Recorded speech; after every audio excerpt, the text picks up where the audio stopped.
the one and only DNVR. Two goes out to Zach Mace, Arcade, and the bar. Three for Mr. B in that old trophy case. Number four, we're still waiting for, well, bring on the chase. Out on the field at Mile High, Broncos win is our desire. Coupled with a break, brew and a friend, bleed orange and blue to the bitter end. Come and join us, DNVR.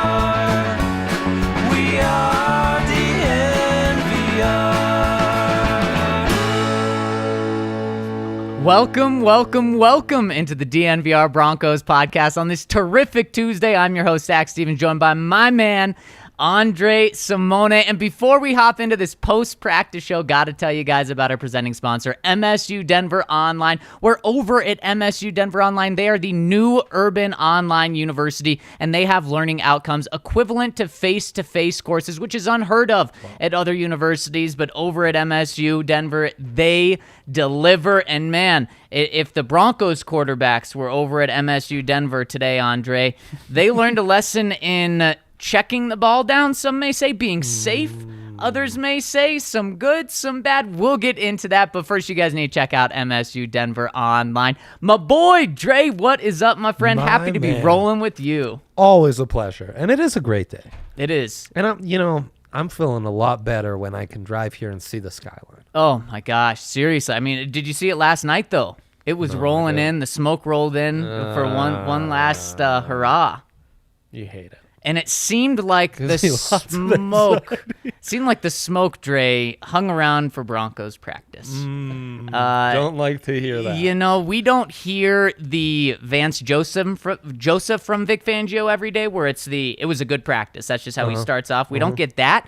But when asked about practice, he typically says, yeah, it was a good day. We did some good work on offense, on defense. Today he was asked some drops, some things going on offense.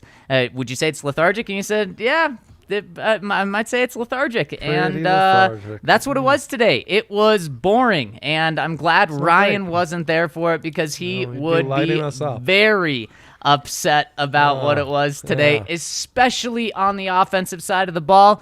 And Dre, hate to hear that. I hate to hear it too because yesterday they did have practice, but it was a walkthrough. So you can't take anything from that. There's no energy level that you're basing off. There's no completion stats, anything like that. So this is the first practice coming off their beatdown specifically on offense where they just looked great and you wanted to see that just continue.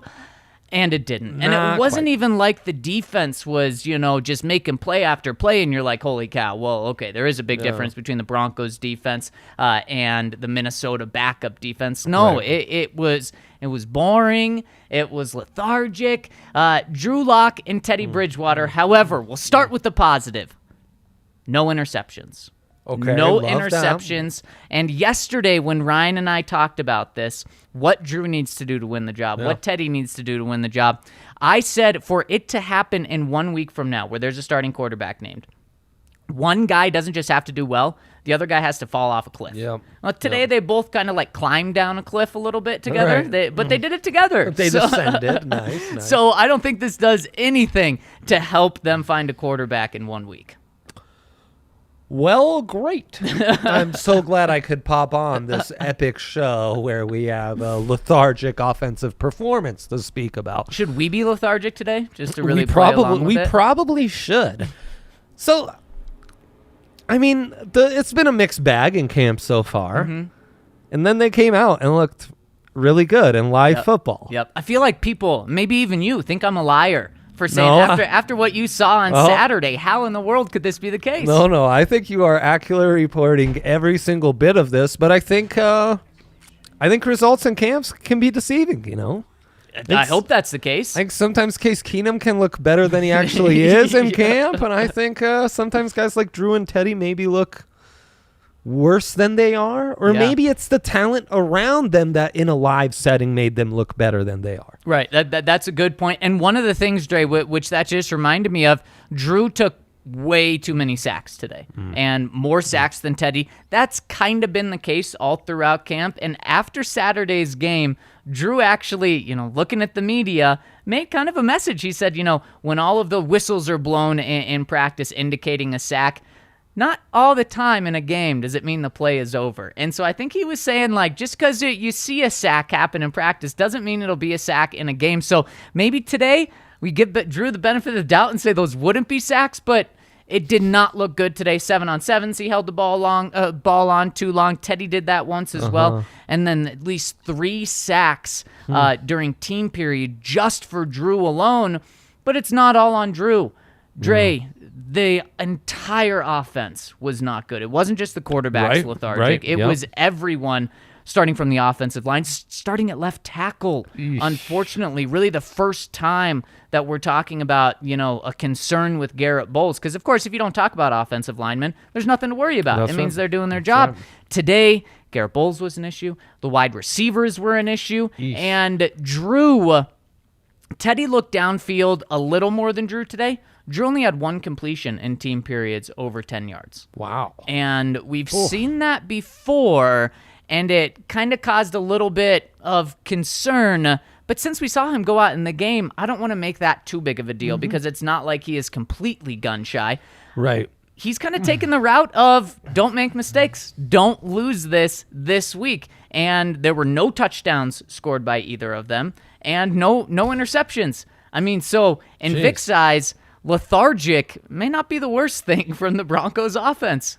Yeah, and how much would you put stuff like no deep completions on the wideouts and stuff practicing with them? It was about 50-50 from both Teddy and Drew. Both Teddy and Drew off on deep balls. Both of them had a guy open for huge touchdowns. Would have been 60-yard bombs. And Drew overthrew Sutton on one of them. Now, something else we have to get into. Cortland Sutton, it just looked like he wasn't going fast enough, or maybe, he talked with Drew after, and maybe he said he saw the sun, so he couldn't see the ball. There was something going on because it didn't seem like it was that bad of a throw from Drew. It seemed like Sutton maybe could have made a play on it, and so that was weird. And then Teddy also missed a huge opportunity, overthrew Jerry Judy, who had a step on the defender for, again, what would have been a 50-yard pass. Wow. But then, Dre, you also, those two on the quarterbacks. So I'm not saying they're without fault.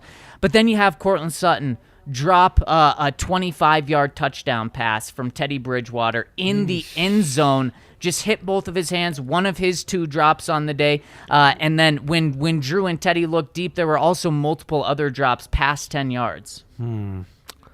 That's not great. It's not great. It's not great. And when I'm saying this, just realizing how tough of a day it was for the offense, it makes me think, okay, maybe this was just a bad day. And that happens. It happens in every single sport. A 3-point team that shoots 40% has a night where they shoot 15%. That's right. A baseball team that typically is batting 300, they come out and they bat 150. It happens, and practices like this will happen.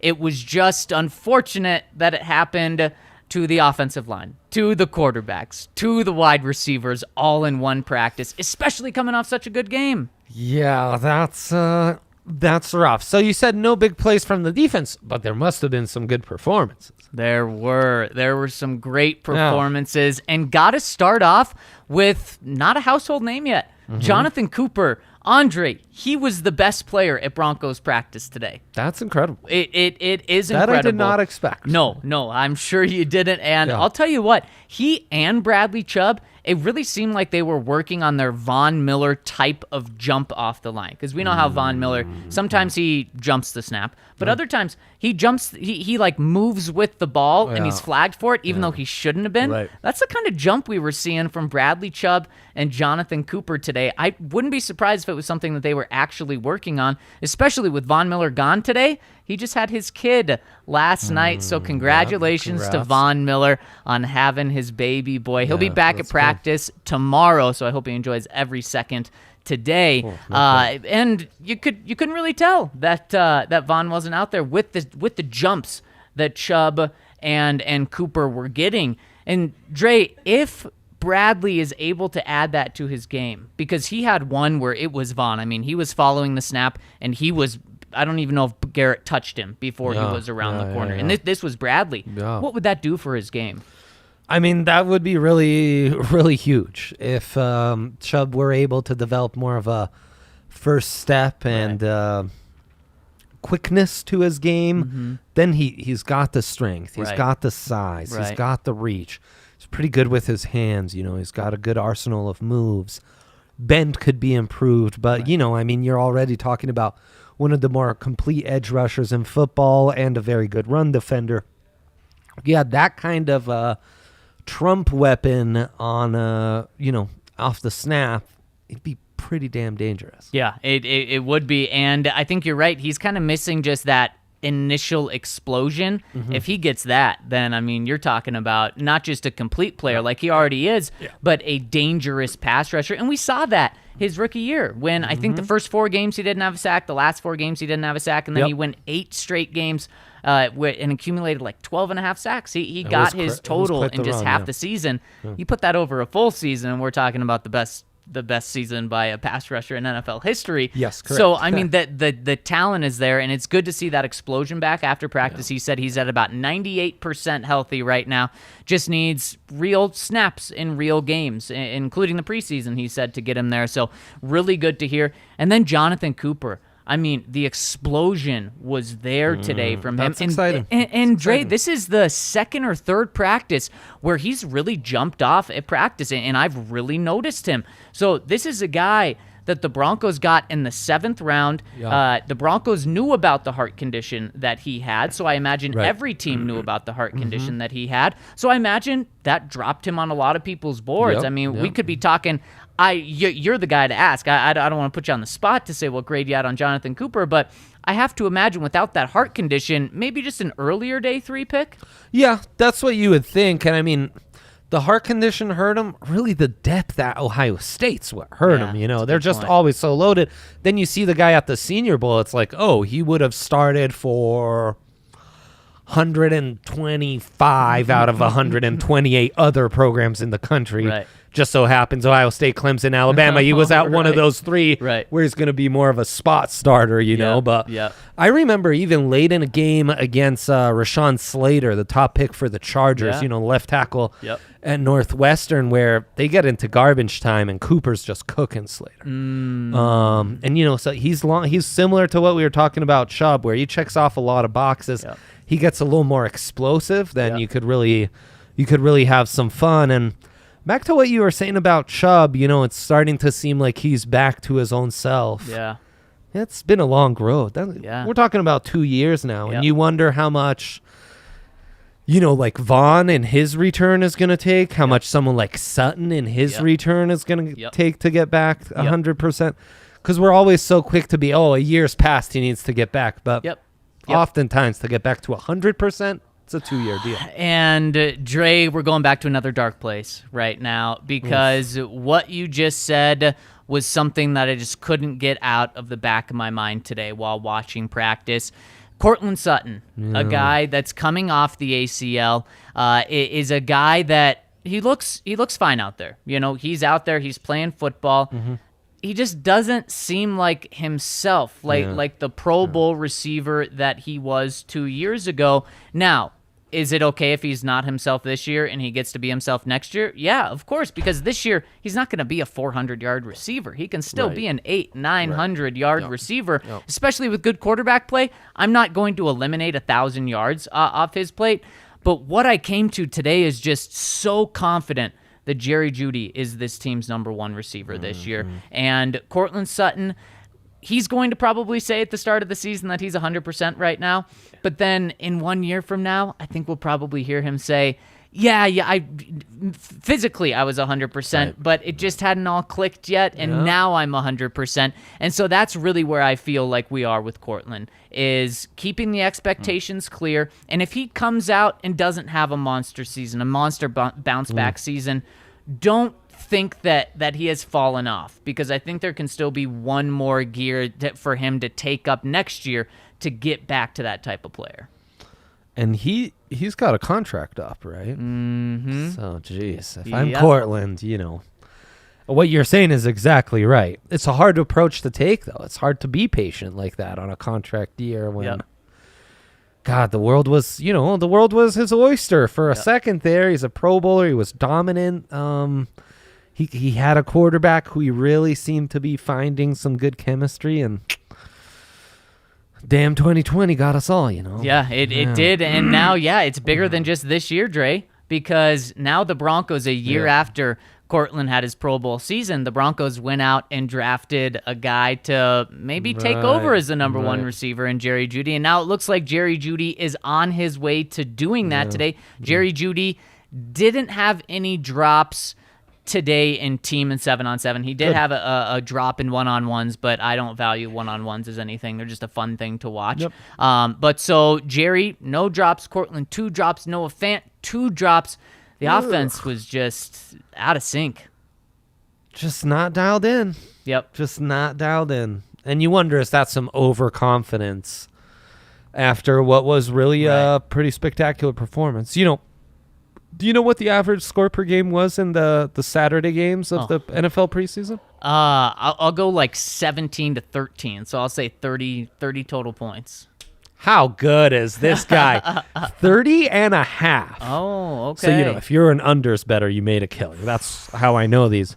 But how many points did the Broncos score? 33. Yeah. Yeah. They topped that themselves. By themselves, 3 points more than the average per game total in the 11 games on Saturday, man. So that really tells you the offense was at a level that just most NFL offenses aren't in week 1 of the preseason. And how much of that is the quarterback? But honestly, what really stood out to me was like, holy cow, they are so deep. Right. Like running backs deep, wide receivers deep. The O-line's looking deep. Quarterback's kind of looking deep when both guys play well. So I'm surprised to hear they're lethargic and just kind of getting their asses kicked today. Yeah, and I think that's a really good reminder and perspective, Dre. This practice doesn't make me worried about the offense moving forward. It does make me worried about a few specific players, like we talked about. Garrett Bowles, I'm just my senses are heightened around him right now. Okay, need to keep an eye on him because last year. Fantastic year. If he's anywhere close to that, he's going to be great.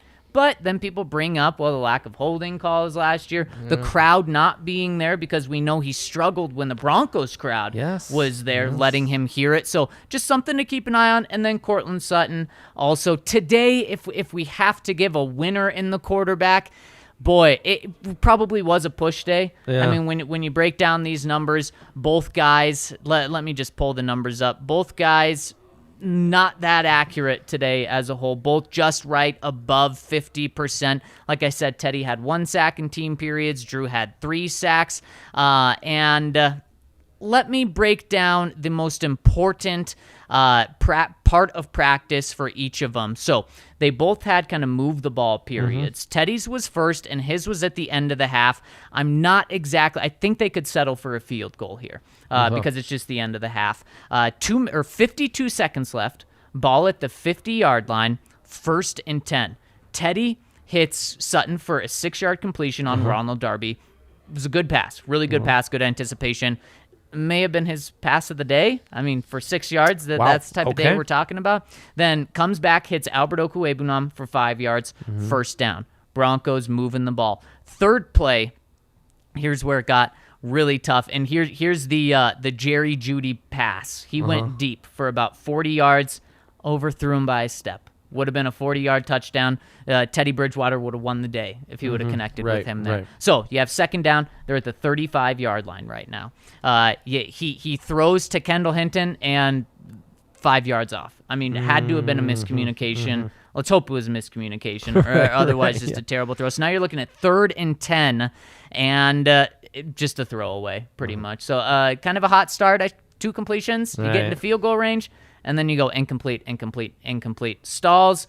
Brandon McManus does hit a 52-yard field goal. McManus saves the day. So that one, you're like, okay, it wasn't the worst. You got points. But, boy, kind of underwhelming from the way it started. Correct. Too. And it's not like you gave McManus a chip shot either. Right.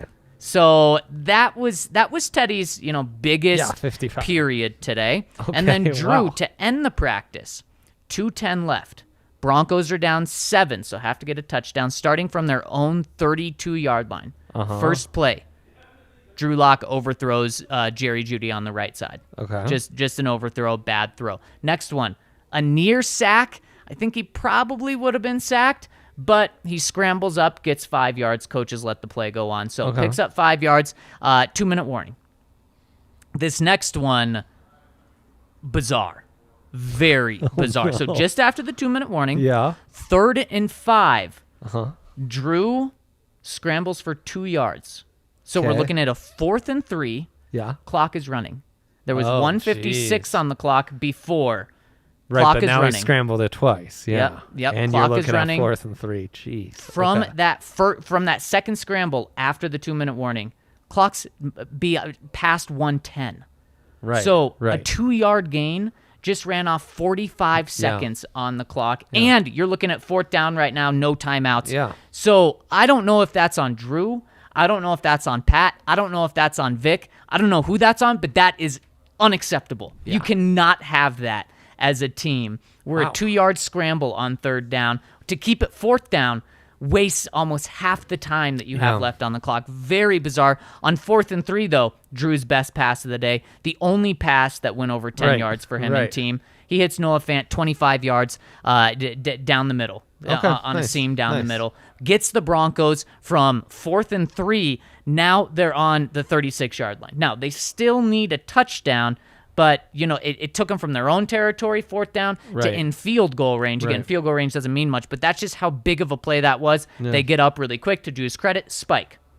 There's about 20 or 43 seconds left now. Okay. 2nd down from the 36, incomplete pass. Way off. I mean, Yeah. it kind of like I said about Teddy earlier. Hope it was a miscommunication because the pass was just so far off. So on these bad incompletions, Zach, is it he's more just the pocket's kind of breaking down and he's just kind of throwing them away? Not even. I mean, today I think Drew and Teddy each had one of those where it was a throwaway. Right, Not right. a bad decision, actually. Right. But just a lot of being off with the receiver. I think that's what it was. Miscommunications. Because they were throwing it with a lot of gusto, Yeah. throwing it inbounds where you wouldn't think it was a throwaway, but just off with their receivers. It was bizarre to see that from both And of it's those not guys in footwork one or day. anything. Right. They're still practicing with the same dudes. Yep, exactly. Weird, Nothing weird. has changed. Yeah. And now, so we're looking at 3rd and 10 from the 36, 40 seconds left, and this is when Derek Tuska just blows by Garrett Bowles. I mean, this would have been one of the fastest sacks that we've seen in training camp, with Von, including like when Von Miller's out there.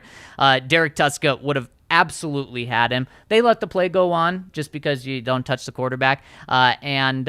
Drew had a check down to Crockett, the running back, 39 out of the backfield for 8.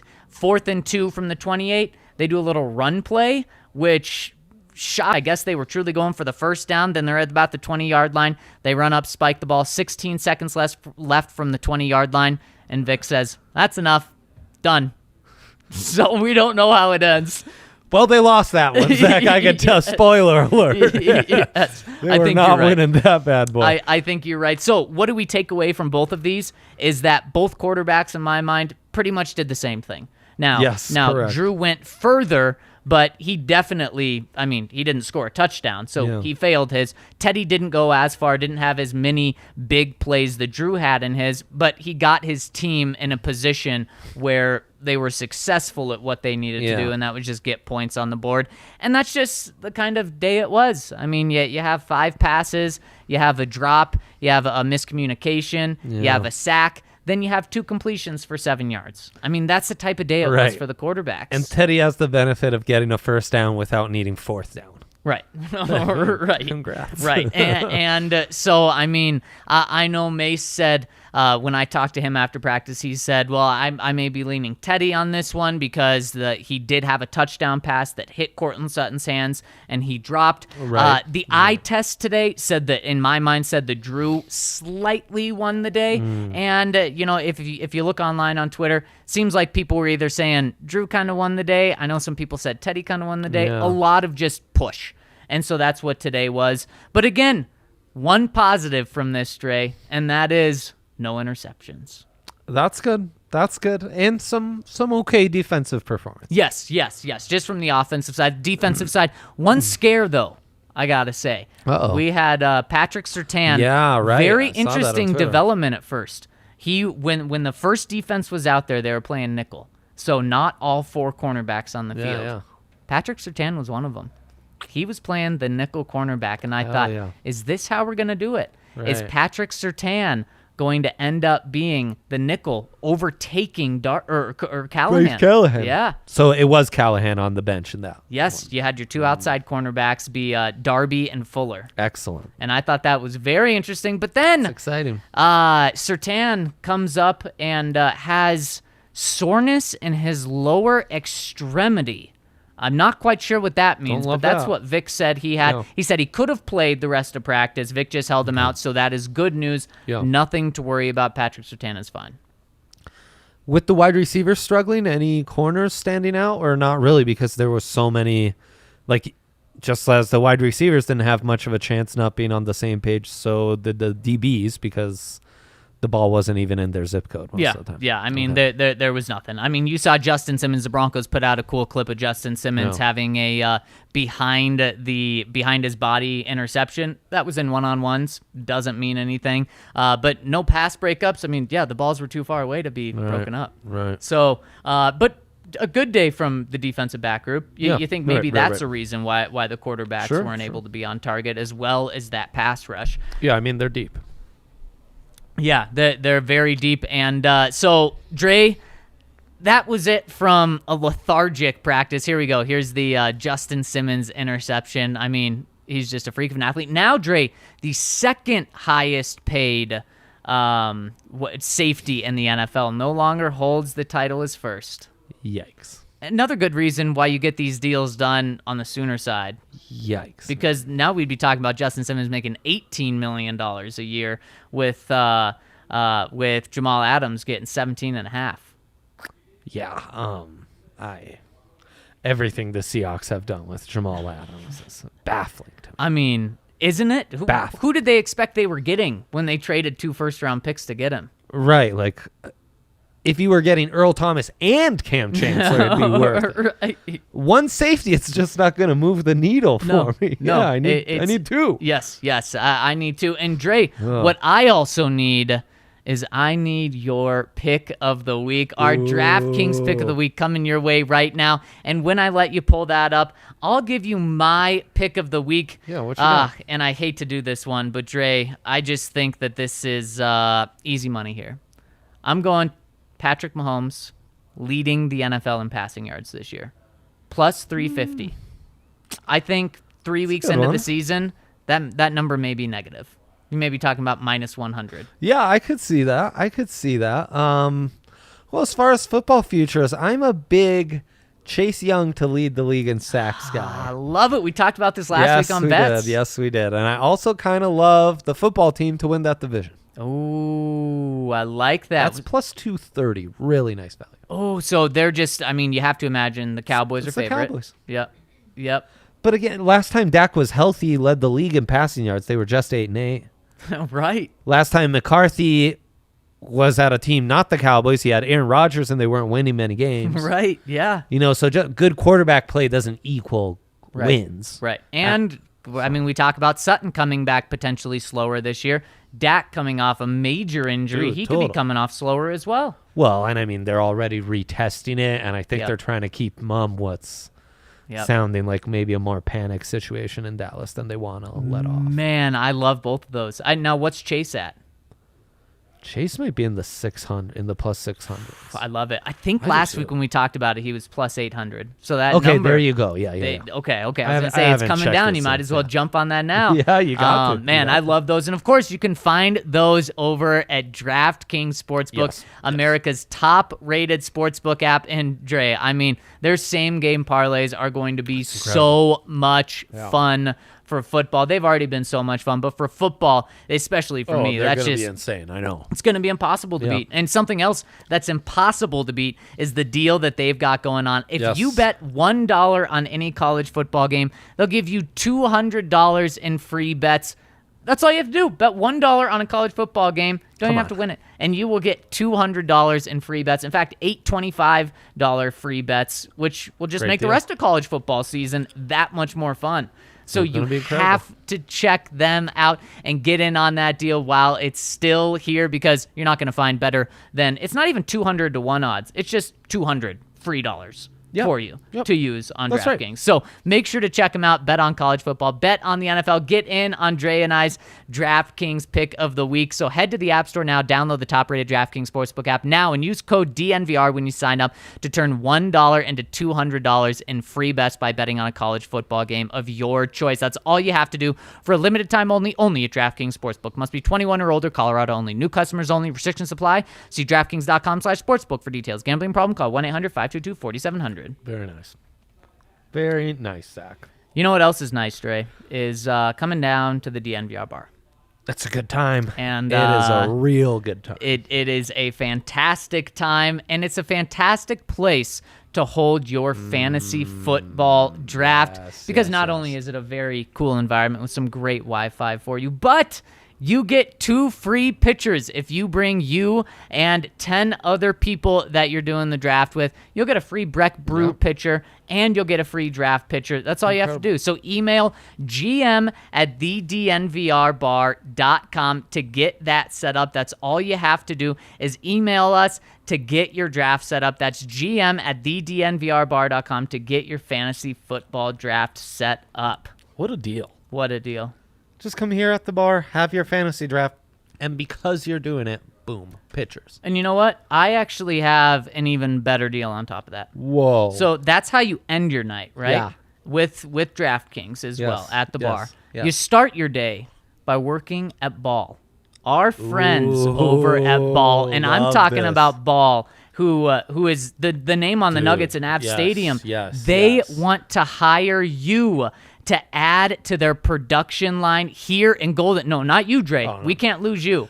You're stuck here. I forgot I'm in We're not letting you leave this bar. Okay, fair enough. You can go down there to do the fantasy draft. That's it. Okay, I can sell some merch down there. Exactly. Okay, but cool. anyone else, they want to hire you to their production team because they are making billions of cans each year, and they need to help. They need help doing that. They're great. They're a great company to work for. They've been given awards for just how good they treat their employees and how equal they are. Yeah. So make sure to check them out to get a job. You can check them out by looking at #WorkAtBall online, or you can go to jobs.ball.com and search for Golden, or you can even text Golden, GOLDEN, to 77222 to check out all they have. Well, Dre, we have a lot of comments from the people, so I want to jump into the comments section in the second segment today so we can hear from all of the people. And let's dive in with the first one coming from Steve Madden. He says, "My boys,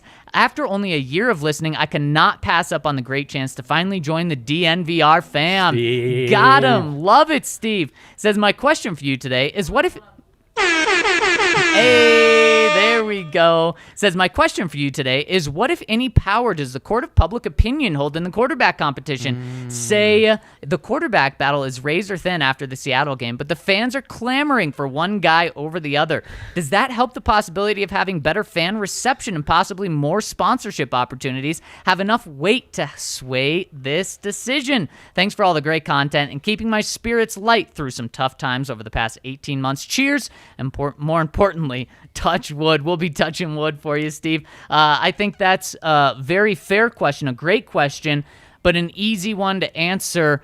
No, I don't think the public opinion would have any input on how Vic Fangio makes this decision. Yeah, and actually Mace jumped in the comments and responded to this one and said, as the late Chicago Bulls coach Red Kerr used to say, if you listen to the fans, you will end up sitting with them. And I mean, yeah, that's kind of the point here. Yeah.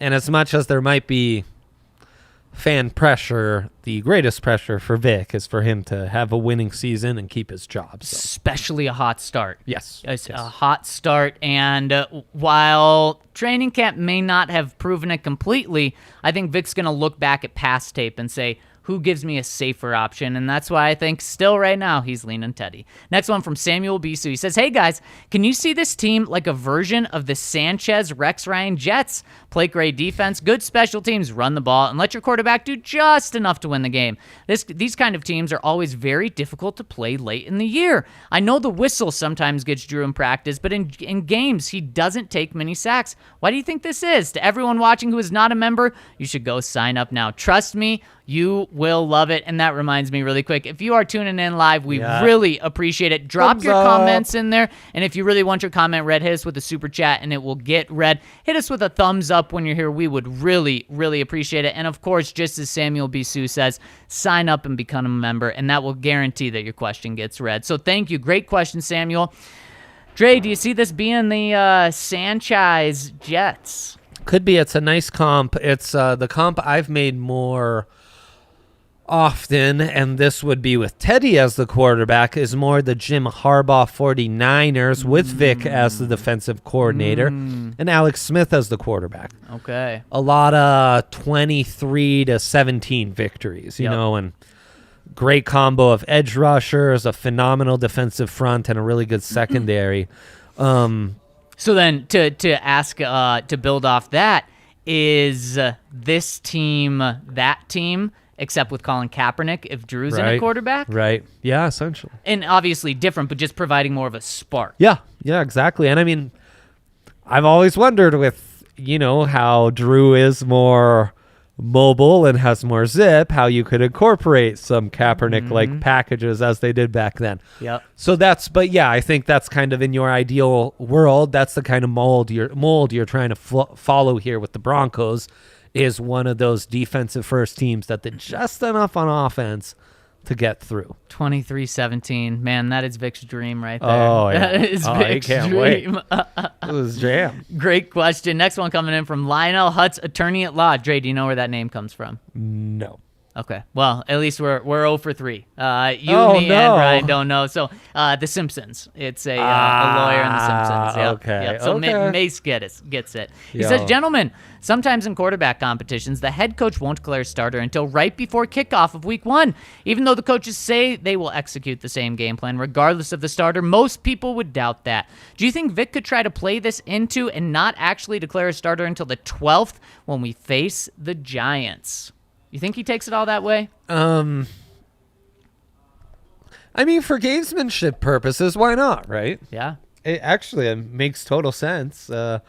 When you take away the other team's advantage to game plan, that's a huge advantage on your side. Yep. I get the feeling from you and others covering the team that won't be the case, though. Ding, ding, ding, ding. I completely agree with everything you said. I think, why not? Don't tell the Giants who your quarterback is going to be, but also, I don't think that's going to happen. I just don't think that that's how coaches operate. They want it to be known. Yeah. They want to be the ones announcing it and they're also afraid that it's going to leak because the team's going to know leading up to that week who the starting quarterback is. Yep. I see what you're saying. I just don't think that's going to happen. And I think coaches really see, there's a confidence and there's an aid in knowing. Bless you. Thank you. Who your quarterback will be. Right. The team benefits from that. Yep. And also, what you're not going to do is, not tell your team and not tell the media by splitting the reps all the way until that first game. You're not going to do that if you know who the guy is. Right, exactly. Next one coming in from AvsWatch22. Howdy, gang. I have completed my first stint in Denver, and it was a dang blast. The bar is so cool. The vibes are always great, and I'm so thrilled to say here I will be back in town for the season opening game against the Giants. Nice. Love to hear it. I'm so incredibly excited to be there, and tons of folk to see on Sunday afternoon. RK, was great to see you briefly a few times. Hoping you have a little bit more parlay advice the next day before kickoff. Maybe Dre will have that parlay advice for you. Yeah. Today, I tuned into the Pat McAfee show for the first time in a long time, and Pat talked about how they had Brandon Beane on the show last week. The topic they first talked about in training camp was training camp in general, and then something I found interesting came up. He was talking about the last week or 2 weeks of camp and how he pretty good idea of everybody except 5 to 7 players on the official roster. And so he's looking at the past 5 to 7 players on this team and the past 5 and 7 players on everyone else's team, trying to see if they can build a better mix or upgrade on those last 5 or 7 roster spots. Would anyone be surprised if Peyton also used a similar approach, given his approach to using quite a few draft picks, that he's more willing than Elway to cut drafted players? Well, I think it's an interesting point, and Dre, it's something every general manager should do. You know that good players are going to be cut. Now, is it positions that you need? The Broncos are going to cut capable wide receivers, capable defensive backs. They're going to. Other teams should bite on that. Now, where do the Broncos need help? That's where the Broncos should be looking to jump on. And speaking of roster cuts, Broncos did make 6 roster cuts today. That's right. In order to get down to the 85-man limit. Most notable one, Levante Bellamy, kind of the speed juice back. Vic said that he was going to be out for too long, so they needed to find someone to replace it. And they did. They signed a small guy out of UCF. He is so small. You do love him. Yeah, I love players like that. Those little jitterbugs, 160-pound guys who can run a 4.3, and you can barely even see him running behind the line until he pops out, and then next thing you know, he's gone. Because those guys, it's something we've seen really in the last 20 years. But these non-football athletes playing football, they're hard to stop. And he's one of those non-football athletes playing football. Yeah, I mean, Adrian Killens, he's 5'8", my height. I mean, I feel like I'm watching myself out there play. 170. He was a running back in college, like you said, Dre. The Eagles used him last year at wide receiver, where he didn't really do anything. He was bouncing around the practice squad. But the Broncos today have him at running back. So kind of that get lost behind the line and then just explode out. Now, I don't think he makes the team. Frame. Right. And maybe that's why the Eagles had him. Reminded him of them. Yeah, he'll be fun. I mean, he's one of those guys easy to root for. Way different from anyone else on the team. I mean, they haven't had a guy like that since Trenton Holiday was on the squad. It is incredible how small he... Yeah, exactly. So Trenton Holiday playing running back. Totally. And so we'll see if he can find a spot maybe as a returner too. Yeah, I mean, he's got juice. We'll see. Yep. Next one coming in from Hawkeye Bronco. My boys, what a way to start the preseason Saturday. Even though it was one preseason, it just felt good watching good quarterback play. It reminded me how much fun watching this team can be when we get good play from the most important position. In my opinion, Drew needs to win this job. His upside is too tantalizing to give up on. Mace, Mace isn't here. But we'll just ask this question. Or no, it's actually specifically for Mace about the Braves and stuff. He says, cheers and go Broncos. Well, cheers to you, Hawkeye Bronco. And the upside is clearly brighter with Drew. Sure, of course. That's why if this was an organizational decision, it's clear you go with the upside this year. But it's not. George Payton's made it clear. It's a Vic Fangio decision. And... yeah, would Drew presumably be better for the long-term future of the franchise? Yes, because of that upside. But the focus this season going into this year isn't necessarily the long-term success of the franchise. It's just winning games in 2021, man. Especially winning games in September. I mean, we're talking about it is for right now. Yeah. And if Drew comes out... Here's the thing, Dre, if Drew comes out against the Seahawks 2 and balls out like he probably should, or at least looks really good, and let's say Teddy struggles, has a pick, or he throws 50% completion against the Seattle first team, then if the Broncos still go with Teddy, then what we've just been told is that, okay, preseason games don't actually matter more than training camp, 100%. Which is not what they've said. And also that there was Teddy was a clear favorite, and Drew had to go worlds above him to knock him off, and Drew just didn't go worlds above him to knock him off. Right. Which, just from how they've played it, spit up reps and everything, that would be shocking at this point. To have Teddy kind of be that much of a favorite. Was this big front runner we weren't aware of this whole time. Right.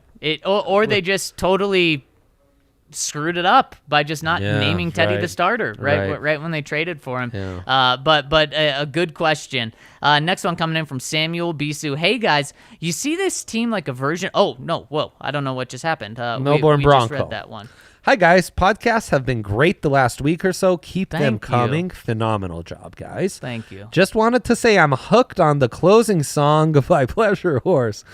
Cottonwood Mile is awesome. What's the story with the DNVR song? Cheers. Well, we love Pleasure Horse, and they love us. They're a big member of the DNVR community. And Cottonwood Mile, we'll have to get the backstory from them. But, I mean, I love Cottonwood Mile. I love everything that Pleasure Horse has done. In fact, they are the ones who sing our beautiful intro song. They came up with it on their own and sing it. They really are the best. And speaking of Pleasure Horse, I want to hear them, and we get to do that at the end of the at the end of this podcast. And if you're tuning in live, why don't you hop over to the podcast side of things? You can find us anywhere that you find podcasts. Search for Broncos. Will be the first one that pops up. You'll get this entire live stream in the podcast, and then you'll also get the bonus content that we do in the third segment, including the song by Pleasure Horse. But before you get out of here, please hit us with a like on the YouTube page. It really supports us, and we really appreciate it. Dre, thanks for joining me on the live. Let's jump into the podcast side of things.